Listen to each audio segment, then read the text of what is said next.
Fala galera, quem está falando aqui é o Lucas e nesse vídeo a gente vai falar sobre ciência, valores e tecnologia. Chegamos ao mês de agosto de 2020 e todo mundo está ligado que desde a segunda semana do mês de março nós estamos passando pela pandemia da Covid-19. Para piorar tudo, enquanto não ficar pronta uma vacina, a gente não consegue ter a mínima noção de quando a situação no país vai melhorar. Explico o porquê disso. O primeiro óbito por Covid-19 no Brasil data do dia 17 de março.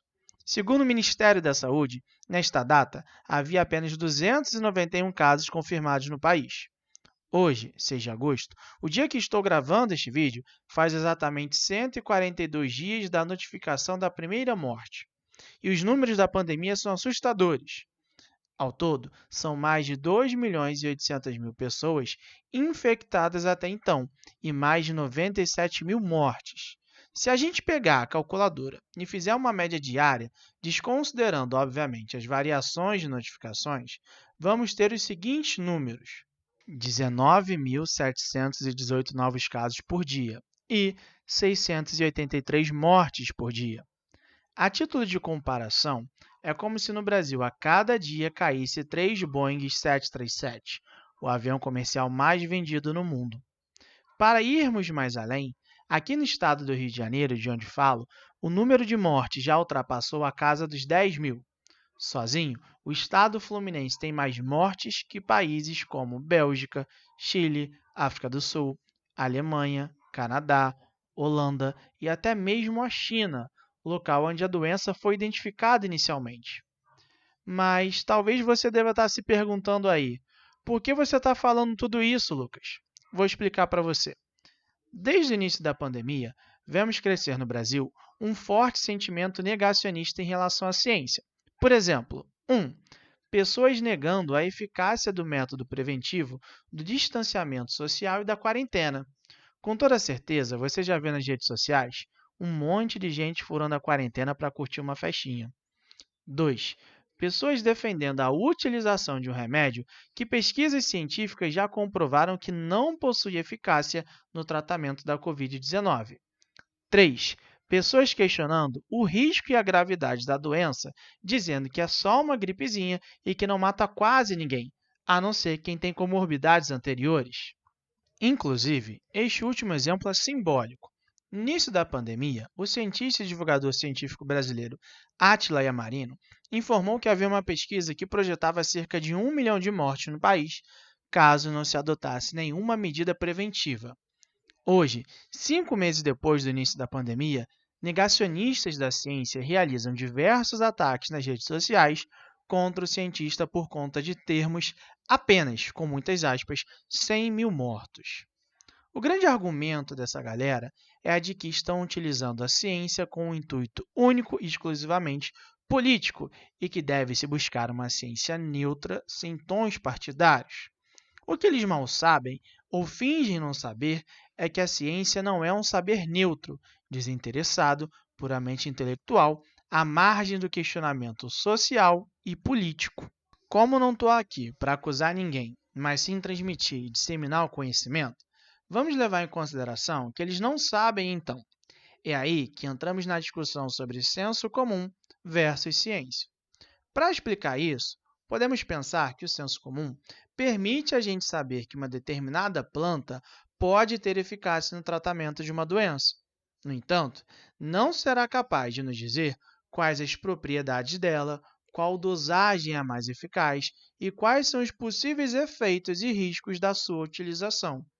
Isso só a ciência, através de pesquisas e experimentações, vai poder nos dizer. Sobre ciência e senso comum, podemos entender que há uma contraposição na relação de uma subjetividade versus objetividade, onde o senso comum costuma se basear na subjetividade, ou seja, no ponto de vista de cada um dos indivíduos, o que pode, por sua vez, levar a interpretações condicionadas por sentimentos. Já a ciência se pauta na objetividade, ou seja, ela busca um conhecimento imparcial, não influenciado por sentimentos particulares. Outra contraposição também encontrada está na ideia da particularidade versus a generalidade. Enquanto senso comum geralmente é fruto de um pensamento particular, de dados observados a partir de uma escolha baseada em critérios e conhecimentos específicos, a ciência se baseia em um pensamento universal e geral, para todos os casos que possuam características semelhantes. Isto ocorre porque a ciência utiliza de um método sistemático para chegar às suas conclusões. Já o senso comum, não. E aproveitando essa deixa, vamos falar um pouquinho sobre esse método sistemático, que também chamamos de método científico. Ele surgiu na Idade Moderna, após o período conhecido como Renascimento Cultural, quando o homem passou a buscar o uso da razão para explicar as coisas que aconteciam no seu cotidiano. A ciência moderna surgia na busca de um método confiável, seguro e geral que fosse capaz de explicar as relações universais entre os fenômenos e as ações da natureza. Com o passar da modernidade, a ciência natural se fragmentou e se transformou para outras áreas de conhecimento. Por exemplo, hoje temos os campos das ciências exatas, biológicas, humanas, linguísticas, entre outras. Por sua vez, elas se dividem em suas sub-áreas. É importante ressaltar aqui que cada uma dessas ciências possui um procedimento específico de pesquisa, mas que todos respeitam uma base geral científica. O que eu quero dizer é que cada ciência possui um método específico de chegar às conclusões desejadas. Um profissional das ciências exatas não pratica a ciência da mesma forma que um profissional das ciências biológicas, pois as duas são áreas distintas. No entanto, os dois devem seguir valores universais para a ciência, que são a imparcialidade, neutralidade, a autonomia e sempre estar em busca de produzir um conhecimento voltado para o florescimento da sociedade como um todo. A ciência tem que buscar benefícios para todos, não apenas para uma pequena parcela da sociedade. Isso ocorre por conta da responsabilidade social que ela tem. Essas questões que eu falei agora fazem parte do que podemos chamar da filosofia da ciência, ou seja, da área da ciência que faz com que o cientista busque refletir sobre sua formação, importância e o papel na sociedade. A área que vai fazer com que o cientista perceba que o compromisso da ciência é de produzir conhecimento com fins voltados para a promoção de uma sociedade cada vez mais segura e desenvolvida. Por isso, nesse período pandêmico, é bom termos nas nossas cabeças essas ideias sobre a produção do conhecimento científico. E quando formos buscar informações sobre a pandemia e sobre possíveis tratamentos que venham a surgir, devemos sempre consultar se as mesmas têm comprovações científicas referendadas pelo que chamamos de comunidade científica. Se não, deixa para lá, que o risco de ser fake news é grande e tenho certeza que você não gosta de ser enganado por aí. Mas, antes da gente encerrar esse vídeo, vamos assistir uma reportagem rapidinho aqui sobre a produção de uma das vacinas para a Covid-19. A Rússia está acelerando na corrida pela vacina contra a Covid-19. O país garante que vai aprovar a vacina em 2 semanas e a produção começaria em outubro. Aqui no Brasil, começou hoje a fase final dos testes da vacina chinesa. Como médico, Ivan está acostumado a atualizar a carteira de vacinação. Mas a dose dessa manhã foi diferente. A expectativa é grande, né? Eu acho que é um momento que todos esperam, que essas vacinas tenham o efeito esperado. Ivan trabalha na UTI do Instituto Emílio Ribas e é um dos voluntários da Coronavac. Para você saber mais rapidamente se ela é protegida ou não é protegida, você vai dedicar essa estratégia a uma população de risco, porque se nós vacinarmos pessoas que não saem de casa, a gente não vai ter essa exposição e vai demorar muito para ter resultado. Quem é hoje uma das populações de maior risco? População de profissionais da saúde. Essa vacina é composta por 2 doses separadas a cada 15 dias, a segunda dose, dando um reforço que nós chamamos reforço vacinal. O Instituto Emílio Ribas é um dos 12 centros de pesquisa do país, onde a vacina desenvolvida pela empresa chinesa Sinovac, em parceria com o Instituto Butantan, será testada. Também foram iniciados hoje os testes na Faculdade de Medicina de Ribeirão Preto, no interior de São Paulo. Essa é a fase final, da qual participarão 9.000 voluntários. Serão verificadas a segurança e a eficácia na proteção contra a Covid-19. Profissionais do Hospital das Clínicas foram os primeiros a receber a imunização no último dia 21. A expectativa é que essa etapa seja concluída em outubro. Se aprovada, o governo diz que a vacina poderia ser disponibilizada em janeiro de 2021. Outra vacina que está na última etapa de testes em humanos no Brasil é da Universidade de Oxford, no Reino Unido. Em São Paulo, o estudo conduzido pela Unifesp teve início em 20 de junho e em pouco mais de um mês, cerca de 1.700 de um total de 2.000 voluntários já tomaram a vacina. Fontes ouvidas pelo Jornal da Tarde disseram que os resultados preliminares são animadores. A terceira vacina com testes autorizados pela Anvisa no Brasil é da Pfizer, que realiza as fases 1, 2 e 3 de forma simultânea.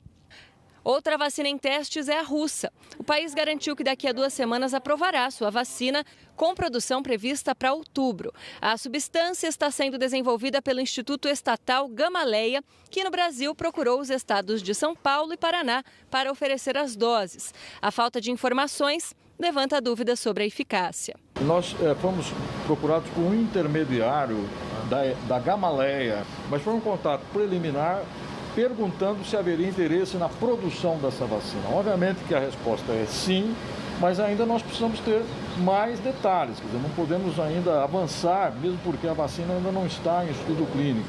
O professor titular da Faculdade de Medicina da USP, Jorge Calil, considera importante a corrida por uma vacina e defende que o país passe a investir mais em ciência.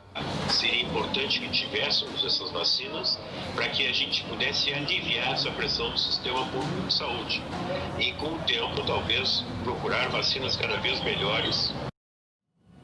Como você bem pôde ver, a reportagem fala sobre os projetos de vacina mais avançados no mundo, que são a chinesa e a inglesa, ambas passando pela última fase de testes aqui no Brasil. No entanto, nas últimas semanas, a Rússia afirmou que está na última fase de testes e que pretende distribuir em larga escala sua vacina já entre os meses de agosto e outubro. Segundo especialistas da área, o grande problema desta vacina russa é de que até agora não se sabe se os testes exigidos realmente comprovam a eficácia da vacina, visto que o governo do país euroasiático não divulgou os resultados para a comunidade científica referendá-los. Por conta desta situação, criou-se algumas teorias de que, na realidade, os cientistas foram pressionados pelo governo russo para afirmarem, mesmo sem comprovação, que a vacina é eficaz para a prevenção da Covid-19. Baseado nessas informações, se essa teoria se comprovar de fato, podemos dizer que esta pesquisa científica desrespeitou os valores científicos? Se sim, por quê? Sim, podemos, visto que, para uma pesquisa científica ser feita aos moldes corretos, ela deve respeitar a imparcialidade, neutralidade e a autonomia. Mas, Lucas, espera aí, você está me confundindo. Lá no início do vídeo, você falou que a ciência não é um saber neutro. Isso não é paradoxal? De certa forma, é. Mas o que eu quero dizer com tudo isso é que o cientista não pode fazer suas pesquisas de maneira descolada da realidade e de sua percepção dela. Ou seja, quando ele inicia uma pesquisa, a faz por conta da sua visão de mundo, do seu interesse, afinidade e conhecimento em relação ao tema trabalhado. Portanto, o interesse científico não é neutro. Porém, durante a pesquisa, o verdadeiro cientista não se deixa levar pelas suas crenças. Ele abandona-as em busca do que pode ser comprovado, ele gostando ou não do resultado encontrado. Daí vem a ideia da imparcialidade e neutralidade dita anteriormente. Como foi colocado desde o início, o verdadeiro soldado da ciência jamais deixa seus interesses pessoais se sobreporem sobre os interesses da coletividade.